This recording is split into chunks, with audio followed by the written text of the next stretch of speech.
राधे राधे मित्रों, मैं आचार्य देवेंद्र गिरधर आपका स्वागत करता हूं अपने इस वीडियो में। मित्रों, आज बात करेंगे गृह प्रवेश वास्तु शांति के बारे में और किस तरह से हम गृह प्रवेश करें जिससे हमारे घर में शांति हो, किस तरह से वास्तु पूजन किया जाए जिससे हमारे घर में शांति हो। आइए उसकी जानकारी इस वीडियो में आपको देता हूँ। सबसे पहले जानकार ब्राह्मण के द्वारा दिव्य दिन निकाला जाए और फिर उस दिन सबसे पहले द्वार पूजा होती है, दरवाजे का पूजन, देहली पूजन जिसको हम बोलते हैं, उसको पूजन करके फिर कलश पूजन किया जाता है भारी। और उसके बाद दंपति दोनों पति पत्नी उस कलश के साथ दायां पैर अंदर रख करके फिर घर में प्रवेश करते हैं। कलश में सभी देवताओं का आह्वान करके पूजन किया जाता है। उसके बाद सभी घर में घूम करके उस कलश को हम किचन में ले आते हैं, रसोई घर में ले आते हैं। वहाँ पे फिर उस कलश की स्थापना करके गैस का चूल्हे का पूजन किया जाता है। फिर उसमें दूध उबाला जाता है। सबसे पहला कार्य ये होता है। उसके बाद फिर पूजन प्रारंभ होता है और सबसे पहले भगवान गणराया गणेश और लक्ष्मी जी का पूजन विधि पूर्वक किया जाता है। अभी ये सामान्य आपके सामने जब हमने ये चौकियाँ पहले बनाई तो ये कैसी बनती वो दिखाया। गणेश पूजा के बाद मातृकाओं का पूजन किया जाता है, जिनको देवियाँ बोलते हैं, षोडश मातृका बोलते हैं, उनका पूजन किया जाता है। उसके बाद भगवान वरुण का पूजन, जिसको कलश भी कहते हैं, इसमें फिर पुण्यावाचन किया जाता है। कलश वरुण का पूजन विधिवत किया जाता है और कलश वरुण के पूजन के बाद मातृकाओं का पूजन किया जाता है, देवियों का पूजन जिसे बोलते हैं।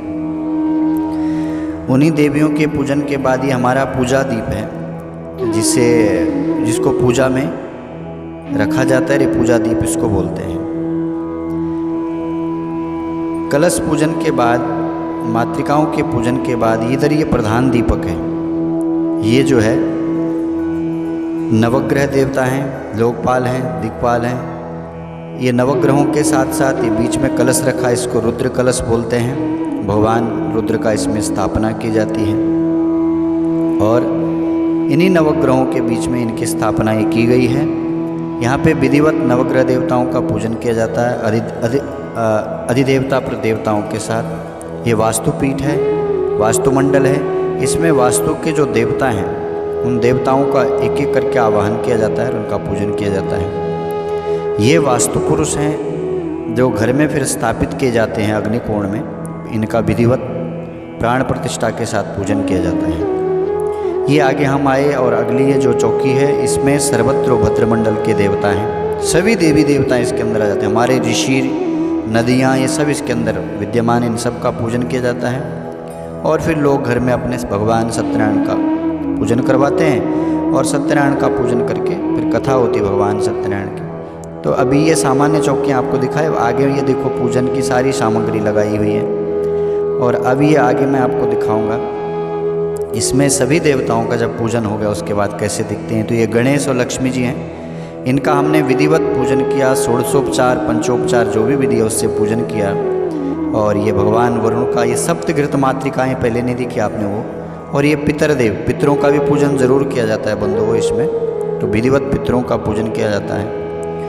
इधर हमारे सत्यनारायण भगवान हैं जो जिनको मैंने आपको दिखाया था। और पहले सामान्य चौकियाँ थी, अब विस्तार से आप देख रहे हैं। ये हवन भी हो चुका है, अभी हवन भी आप देख रहे हैं। ये वास्तुमंडल की चौकी में हमने पीछे राम दरबार भी स्थापित किया, उनका पूजन हो गया विधिवत। और वास्तु के सभी देवताओं के साथ भगवान वास्तु का पूजन किया गया।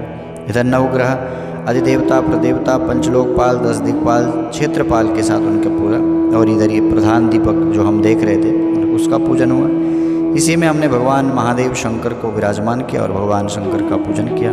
गृह प्रवेश का दिन अपने जीवन में बहुत श्रेष्ठ दिन होता है, क्योंकि अपने जीवन की पूरी कमाई को हम इकट्ठा करके एक घर बनाते हैं और खुशियों का हमारा घर होता है। अगर विधिवत सही ढंग से हमने वास्तु पूजन घर में कर लिया तो घर में सुख और समृद्धि होती है। इसमें कंजूसी नहीं करना चाहिए। हर किसी को अपने घर में गृह प्रवेश के साथ साथ वास्तु पूजन जरूर करना चाहिए। बनाते समय घर के अंदर कई प्रकार के दोष रह जाते हैं और वैसे भी हम जो घर बनाते हैं शहरों में मित्रों, सही रूप में तो बन नहीं पाता है। बिल्डर के द्वारा घर बनाए जाते हैं तो उसमें कई प्रकार के वास्तु दोष होते हैं। बाद में लोग परेशान होते हैं तो फिर वास्तु वाले को बुलाते हैं, कहीं इधर तोड़ो कहीं उधर तोड़ो, फिर भी वो वास्तु दोष दूर नहीं होता है। इसलिए शुरू में जब आप घर ले रहे हैं और आज जब उस घर में गृह प्रवेश कर रहे हैं, उस समय विधिपूर्वक सही ढंग से किसी विद्वान ब्राह्मण के द्वारा जो जानकार हो उसी के द्वारा विधिवत वास्तु शांति करा देना चाहिए।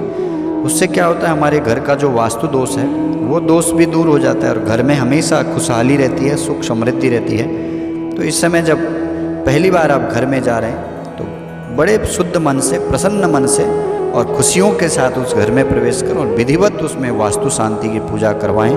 तो उससे घर के वास्तु दोष भी दूर होते हैं और घर में सदा खुशहाली रहती है, सुख समृद्धि रहती है। तो ये जानकारी मैं आपके बीच में लाया, शायद आप सभी को पसंद आ रही होगी। अगर आपको अच्छा लग रहा है तो आप इस वीडियो को शेयर भी ज़रूर करिएगा। आप सबको राधे राधे, पुनः मिलेंगे एक नई जानकारी के साथ।